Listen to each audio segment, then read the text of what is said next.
Ukraine. Our program will continue with a panel discussion, which will unpack even further some of the points Cecilia highlighted earlier in her opening remarks, which is about simplifying, scaling, and building resilience. So our next panel is going to be tackling an urgent question in that line. It is titled Europe's AI Future, Simplify or Die. So please join me in welcoming to this stage Peter Huck, who's a senior technology reporter at Politico, who'll be moderating this session. Where is Peter? Yes, there is Peter. Big applause, please. He has a tough job ahead of him. Thank you, Peter. I'll very quickly also announce whoever else, your panelists who are joining you. Peter's panelists, Jeff Campbell, SVP and Chief Government Strategy Officer at Cisco, Valerian Gies, co-founder and CEO at Quandala, and Member of Parliament Eva Meidel, please, if you could also join us. Thank you. Thank you.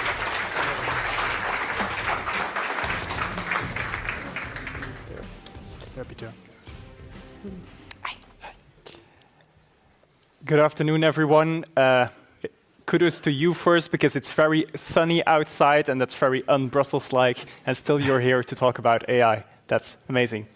The global discussion around AI has quickly shifted in the past few years from a focus on safety first to staying competitive. Brussels has followed. After the AI Act, we now also have the AI Omnibus. There's also a plan on adoption, the Apply AI strategy, and the AI Gigafactory strategy to provide compute at scale.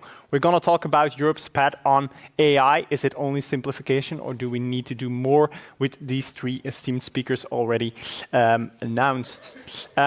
I maybe want to start it with you, Mrs. Meidel, as representative from the European Parliament. There is a full package now on the table. We have the AI Act, we have the AI Omnibus, the Apply AI strategy, and also the AI Gigafactory strategy. It's a mouthful. If we speak about this this discussion about getting the balance right between regulation and innovation, what is your assessment at the moment? Are we striking the right balance here? Good afternoon, first of all. I'm also impressed by the turnout, I have to say. But each year, Masters of Digital surprises and exceeds its expectations. So congratulations to Cecilia and the whole team. Peter, I will start and answer your question in a little bit of a different way, actually, this time around, because you will have plenty of people from the institutions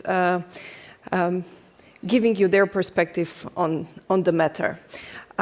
We just gave the award to Mikhailo Fedorov, and I think by answering your question, I would like to further showcase what he and his ministry has done and how we can use this as an example in our own decision-making and in our own policy-making. I'll start with a little story. A couple of 100 meters away from here, 3 years ago, I hosted a dinner for Mikhailo. And I invited the leadership of the European Commission at the time. It was a small private dinner.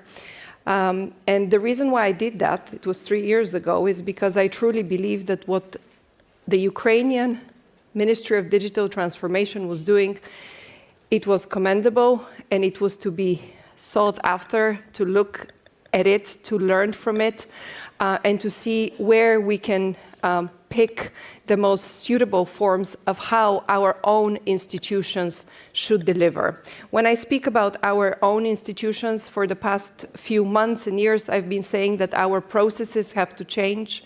We need to use different tools, and we need to ultimately, ideally, approach issues, problem, challenges, and find solutions with a different type of mindset.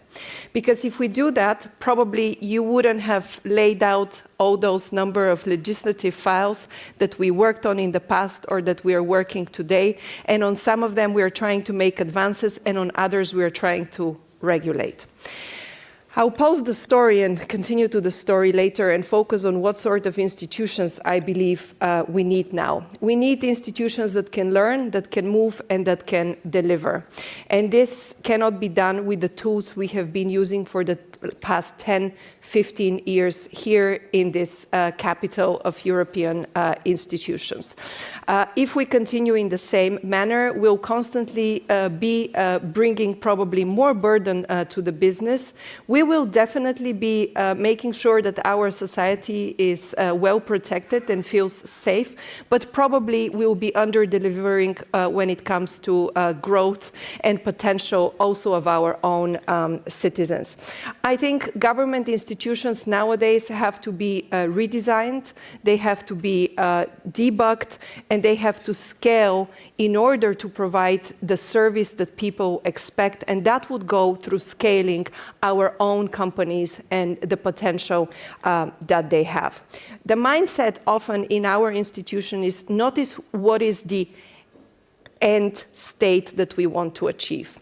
And a good example that we can use with the legislation that was mentioned also earlier is the 28 regime.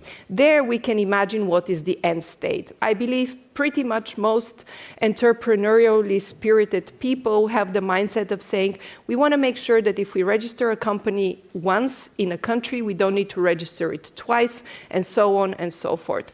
Okay, if that's the end state, then we need to design the legislation in this manner. We cannot design a legislation by offering one or two services only and thinking that this contributes to the so-called European Inc. or 28 regime. So we do need those relevant, trusted, transformational institutions, but to get there, we'll need to change fundamentally the tools, once again, the processes, and ideally the way we approach issues. I will wrap up now by finishing the story. So this was 3 years ago when I invited the leadership back then. This was the beginning of when the drone army was started to be developed. And I remember Mihailo was not sure whether he should show to the leadership of the European Commission what they're working on. And I did really push him to make sure that he shows the advances they're making with the development of their drones. Last time I met him was actually here in the lobby of this hotel, April last year.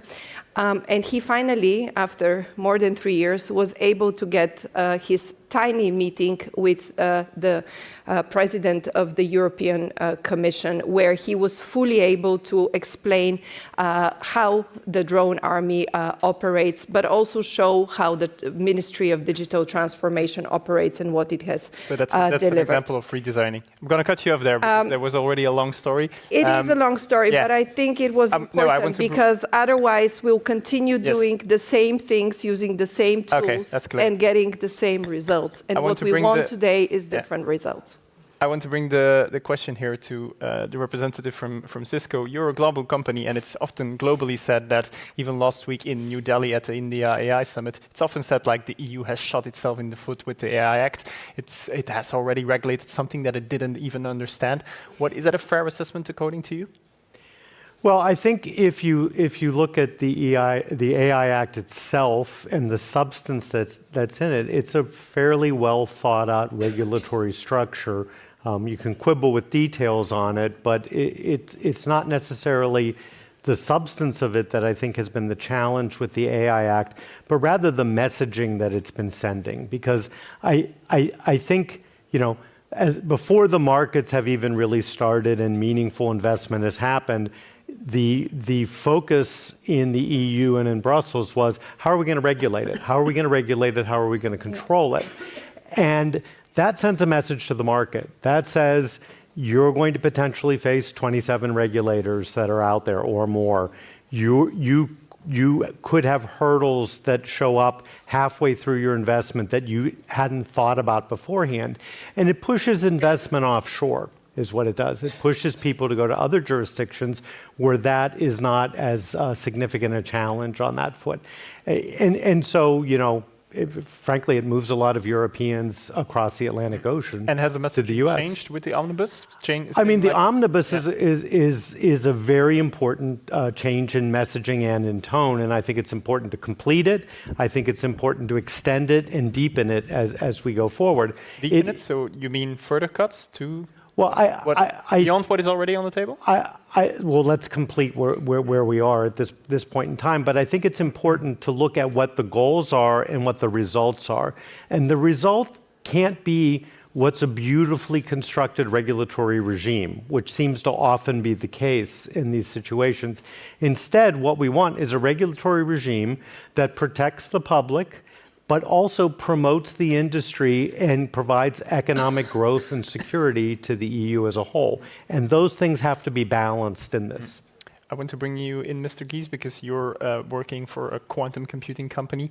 We have the Quantum Act coming later this year. Do you fear like an AI Act 2 scenario where the EU is going to regulate quantum computing before it really knows what it is?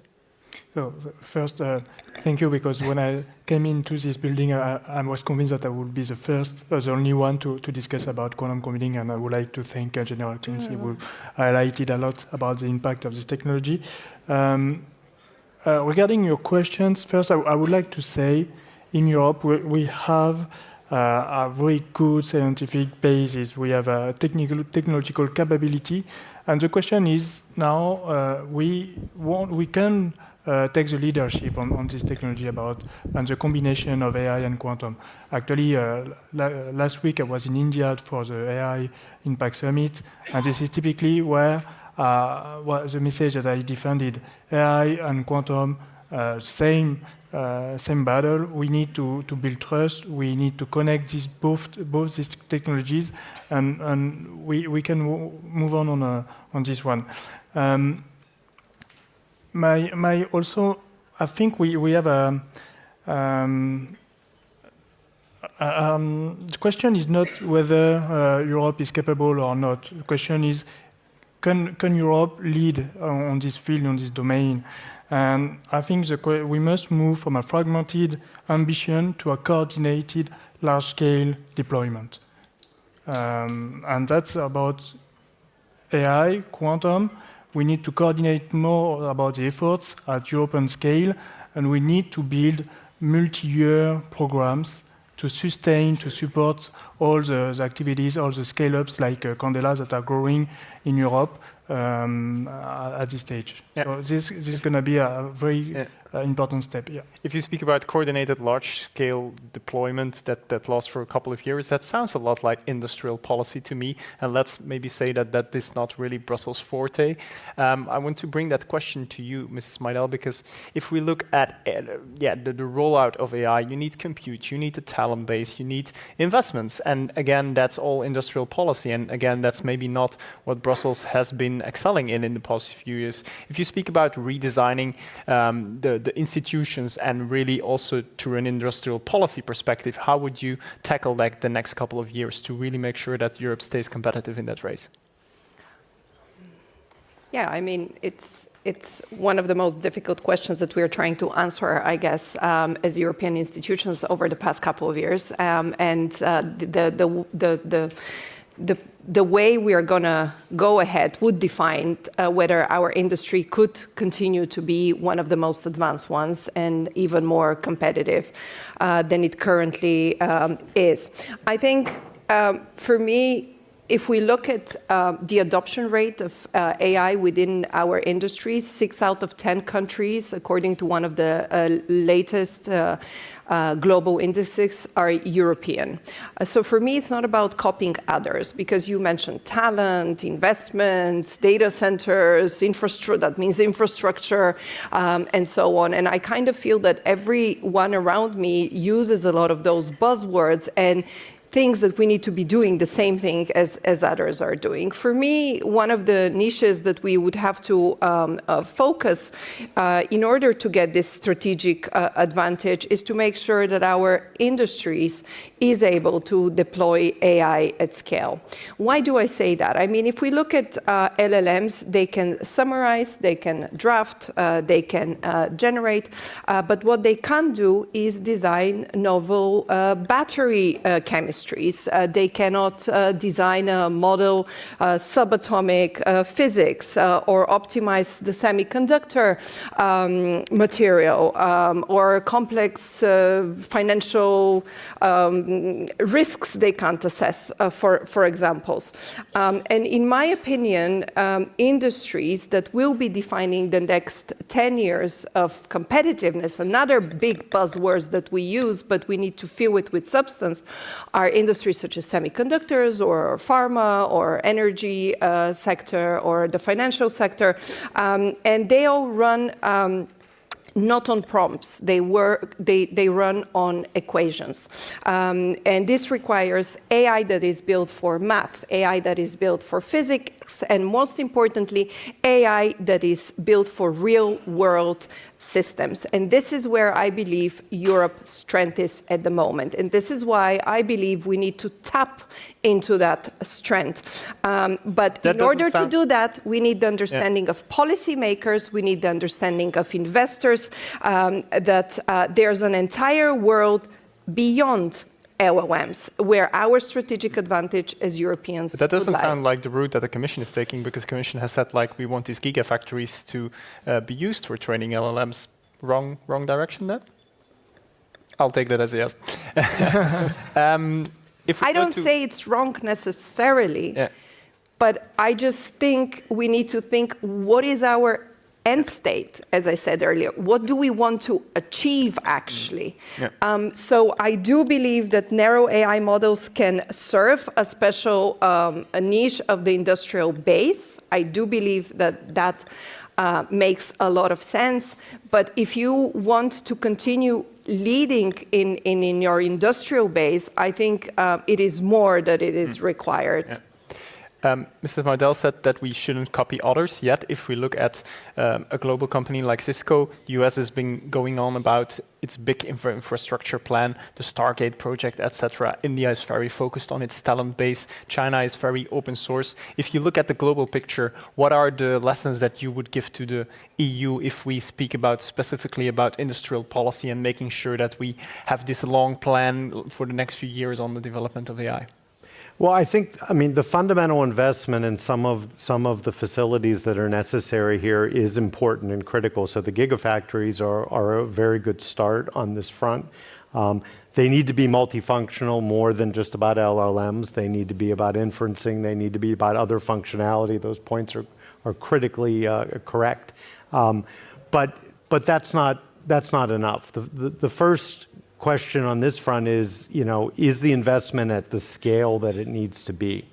If you compare other parts of the world and the volumes that are being invested, they're on a totally different order of magnitude. And I think that's something that the EU needs to consider as it goes about the Gigafactories project. But there's also much more. What are we speaking about then? Because now we have 20 billion on the table. Should we add a zero or? Well, adding a zero never hurts. But to be realistic, thinking about doubling it might be a good idea on that front. Yeah. And being at a scale that is commensurate with the size of the European economy and the potential of the usage of these facilities by European companies, governments, and institutions. But don't forget that it's not just about these facilities and LLMs. There's much more to this. There's a whole infrastructure for AI that needs to be thought about as well, both from a connectivity point of view, from a networking point of view, because there's a networking layer in all of these AI facilities that need to be there, which is, of course, near and dear to Cisco's heart. But also, if you are going to actually deploy these effectively across industry, across government, you have to make sure that they have the proper infrastructure in their data centers, with their networking, and have the talent and skilled people to be able to operate it. And all of those things have to go along in parallel. And also the energy grid, I can imagine. And the energy grid as well. Yeah. If we speak about talent, let's go to you, Mr. Gies. You were at the India summit last week. You said it was already mentioned before that it's very important, of course, to gain access to a huge market from the very start. And that's where the 28 regime comes in, of course. Like the Commission has this big plan to make sure that companies can grow really quickly across Europe, that they have market conditions that really cater to a huge market from the get-go. What do you specifically expect from this and from other initiatives that want to help startups and scale-ups like yours? You're talking about what will happen in 2028, and my fear is now everybody agrees on the fact that we will need to move fast, but we still don't have any execution plan. That's my fear, and all the talents in Europe can feel that as well. So we are still looking at each other and waiting for what will happen. My point is, now it's time, and the timing is now. If Europe wants to move now from ambition to delivery, we cannot wait.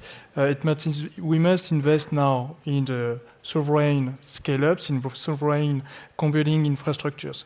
The global race, you mentioned US, you mentioned China, that are investing a lot in quantum computing as well, not only in AI, are in the race. And we cannot wait until 2028 because it's going to be too late. The timing is 2026. We need to act, we need to make the decision and build sovereign infrastructure to retain talents, to attract investors, and to build the champions, to build the sovereign solutions that European industries, European governments will need in the next decade. If you speak about sovereignty, there has been a big push in Brussels to make sure that there is this idea of Buy European, that governments procure from their own companies. Are you in favor of that? Making sure that there is the Buy European tech ID? Myself, I think we need to look at what has been done in Europe, and actually we are not being less good than the other solutions that can be developed outside Europe. Just maybe a question of communication, marketing, I don't know, but we definitively have a lot of solutions that are available on shelf, and we must give them a try. We must deploy them, and that's, I think, the time that shifted, the market has shifted, and we definitely there's a solution for them. Candela is a company which is based in Paris and in Munich, in France and Germany. We deploy solutions across different data centers for Euro HPC, and we are here to serve this European sovereignty. Yeah, Mr. Campbell, how do you feel about this whole sovereignty push? Because I can imagine that for a US player, this really feels a bit like building protectionist walls and maybe cutting out companies that are not European-based. Well, there's a mix of legitimate issues and concerns around the ability to control your data, to control your systems, to do that particularly in certain applications and systems that are crucial, national security related, centralized government functions and things like that, where it is rational, reasonable to want to have control, and therefore there must be sovereign solutions that give that. That does not necessarily mean they all have to be European solutions. We have sovereign solutions that we will sell to European customers that give them the control that they need to meet that need. And it's important to separate those needs and the need to generally promote innovation and industry, which are both good things, from protectionist needs that can creep into these discussions that are not necessary. The truth of most technology markets is that they're global markets. The best technology does win out, and it tends to win out globally.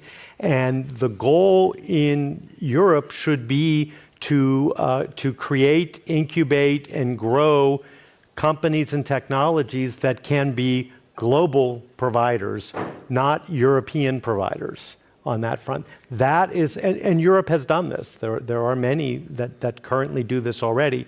And it's necessary to think globally about this. And closing off the market and potentially taking second best, in the name of a theory here, will actually harm the European economy in the long run. So there's got to be a balance here between legitimate interest of sovereignty and ensuring the economic competitiveness of the EU.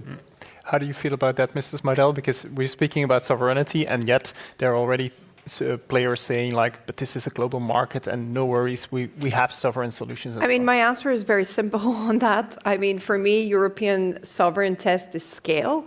So if we're able to scale our strong companies, our unicorns further, if we are able to tap into companies that are mid-size and need to further grow, if we're able to allocate capital in order to make sure that the scale-ups are able to grow, because the area where Europe currently is lacking capital is in the scale-up momentum, so to say, then we're going to have our own sovereignty. And this is why I do not understand why so often, I mean, again, the discussion went on, should we add, more investments into the data centers, into the gigafactories, and so on. We can never compete with the investments that were already done in the US. We are unable at the moment you wouldn't to add a compete zero? with them. However, I would like to, emphasize the need on strengthening our own strengths. So if we have an ASML, if we have an IMAC, let's make sure that they continue to hold their position and continue to be indispensable in the value chain, and make sure that there are more such companies that are European, part of different value chains. There is a necessity for funding. This is why I think the European Scale-Up Fund is an excellent example, where it's a public-private fund, independently managed, which will invest in deep tech solutions and dual-use solutions in order to bridge exactly that scale gap. It's a small start, but it shows the change of mindset, how institutions can deliver with different means. The projects that were mentioned earlier, I'll be very curious to go through the projects that various companies have come up with. Why not publicly, privately see where those projects can take place? This is again part of the changing of the institution mindset and delivering in a different world that we live today with different tools and different instruments. So I think we can be sovereign if we allow our companies and the potential to scale. I think we reached the end of our time frame, but it was very interesting to hear all the insights. And I think we can conclude that if the Commission is listening, I know that they're wrapping up their Gigafactories call for tenders. They maybe want to add a zero and maybe want to widen it a bit to not just LLMs. I want to thank my three speakers and give it back to the moderator. Thanks.